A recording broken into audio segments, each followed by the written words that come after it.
c'est Dr Mamadou Lamine Baldé, habitant de Djibana. Nous sommes là réunis ce matin pour faire un point de presse. Nous vous remercions d'abord pour votre présence ici. Alors, pour débuter, je dirais que Djibana, comme vous le savez, est un quartier du village de Djibelor. Sa particularité, c'est qu'il est détaché des autres quartiers par la forêt classée.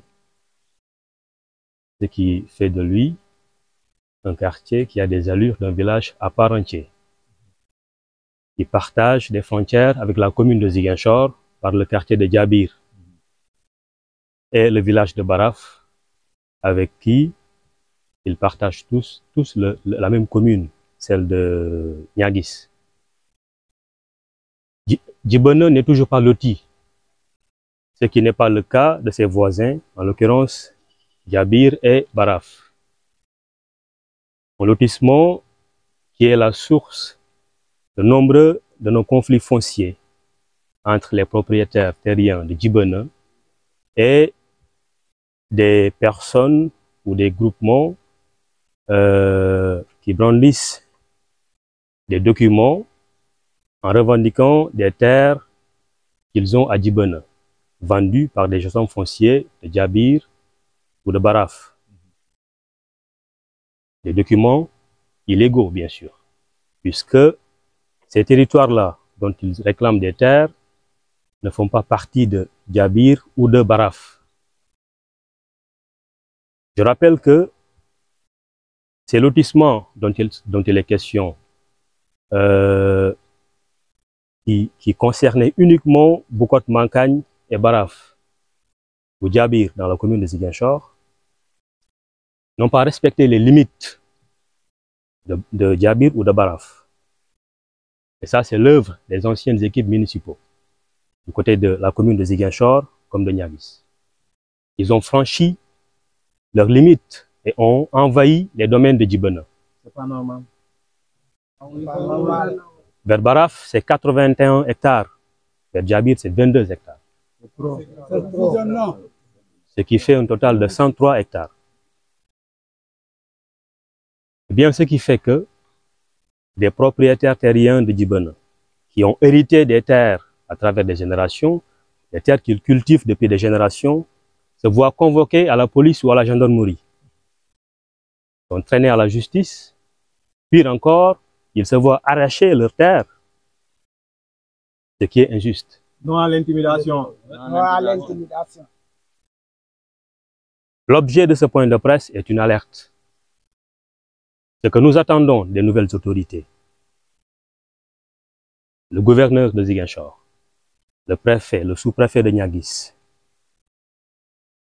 et leur supérieur, je parle du président, son Excellence Bassirou Diomaye Faye, son Premier ministre, M. Ousmane Sonko, eh bien, c'est d'intervenir, c'est de suspendre ces lotissements qui se sont faits dans les domaines de Djibana injustement et de rétablir Djibana dans ses droits, de poursuivre les suspensions qui se font un peu partout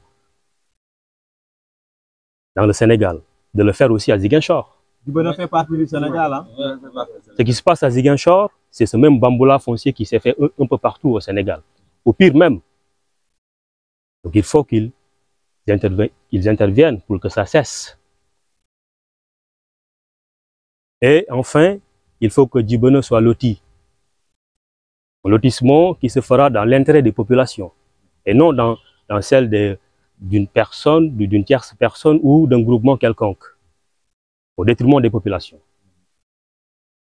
Pour que, eh bien, Djibana puisse être électrifié. Il est inacceptable que nous soyons à environ 500 mètres de l'université Assane Seck de Ziguinchor et qu'il n'y ait pas d'électricité. C'est pas normal. C'est pas normal. C'est pas normal. On n'a pas accès à l'eau potable. Pas normal. Ni à l'éclairage public. C'est pas normal. Aucune infrastructure de base. Les populations souffrent. Non seulement on souffre des intimidations, on est envahi un peu partout, les terres sont arrachées par un lotissement injuste qui s'est fait de part et d'autre, mais aussi on est délaissé. Sama suuf sama bakkan. Sama bakkan. Sama suuf sama bakkan. Sama suuf sama bakkan. Je voudrais dire que pour finir, les autorités ont la responsabilité de conserver la paix qui existe entre les quartiers que je viens de citer. Ah oui. Nous vivons un bon voisinage avec les populations de Baraf et de Djabir. C'est tous les mêmes familles, c'est le même peuple. Donc il ne faut pas que des erreurs qui sont commises par les anciens régimes ne soient pas corrigées par le régime qui est là, qui appelle au Djoub, Djoubel et Djoubanti. C'est 103 hectares. Alors, l'ancienne équipe municipale de Ziguinchor, de la commune de Ziguinchor, conduite par le maire sortant Abdoulaye Baldé, son équipe a fait un lotissement dans le quartier de Djabir. Le lotissement n'a pas respecté les limites entre Djabir et Djibena. Ils ont envahi 22 hectares de Djibena. Du côté de Baraf, c'est la même chose. Le lotissement qui concernait uniquement Bukot Mankagne et Baraf, sans Djibena, Djibena n'était pas partie prenante. Ce lotissement-là a envahi aussi Djibena, à hauteur de 81 hectares. Ce qui fait un total de 103 hectares arrachés à Djibena, injustement.